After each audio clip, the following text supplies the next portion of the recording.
Zdravo, danas ću da vam pokažem kako da ubacite prijatelje u grupu preko skripti.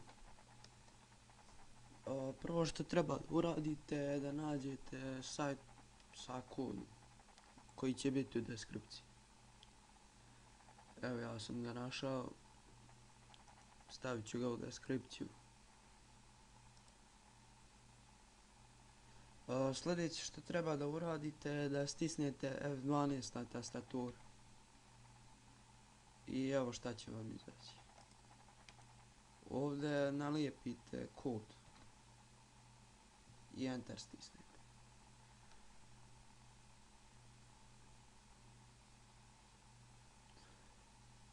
I da bi se brže završilo, slobodno zatvorite konzolu.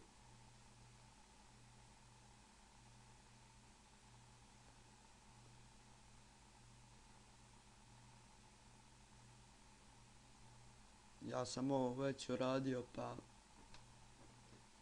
svi su mi prijatelji dodati u grupu.